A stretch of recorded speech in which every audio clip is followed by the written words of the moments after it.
As we reported yesterday, the idea that Amazon might make its own switches into some kind of a captive gateway between on-premises data centers and the Oz cloud sent shivers through investors in traditional networking vendors, and none so much as Cisco.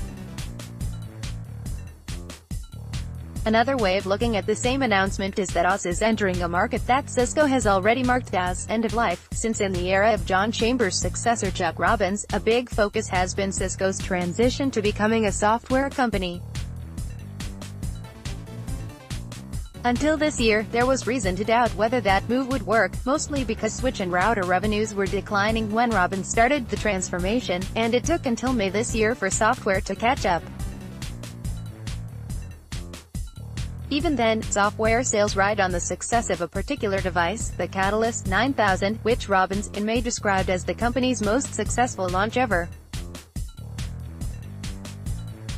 It's not the first time Cisco's tried to pursue a software strategy. The company's efforts date back to the middle of the 2000s, but this time, it's worked, and it's worth understanding what that means. The first thing to understand about how much time Cisco's put into the software strategy is this: it's known for years that it can't rely on switch and router hardware to keep customers loyal to Cisco. Software helps keep customers, and that made me think back to Cisco Live 2018, when David Goekler, Executive VP and GM in charge of networking and security, brought DevNet VP and CTO Susie Wee to the stage to explain why Cisco's developed a Steve Ballmer-like affection for developers. The segment starts at about 1 hour 15 minutes and 15 seconds in the YouTube video of the keynote.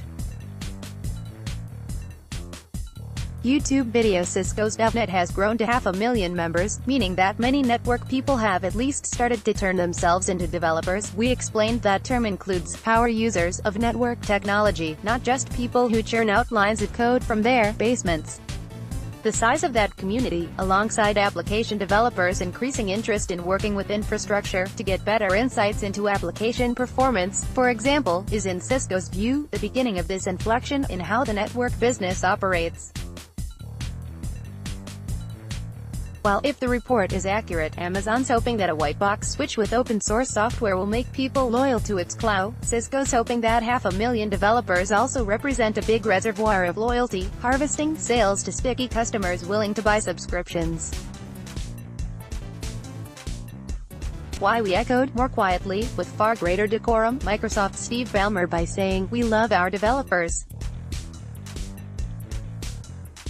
When the network becomes programmable, there's a fundamental shift of how applications work with infrastructure, we said. And there's a fundamental shift in how the vendor works with its customers.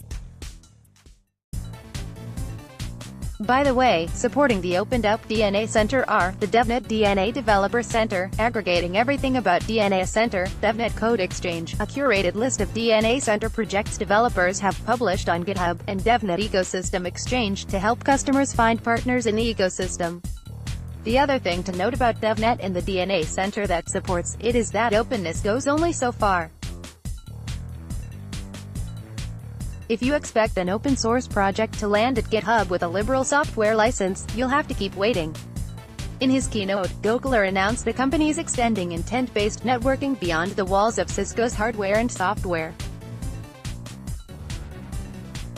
It's a characteristically Switchzilla definition of open APIs, yes, plug-in capabilities, yes, can manage competitors' kit, yes, a DNA Center SDK to make third-party development easier, yes.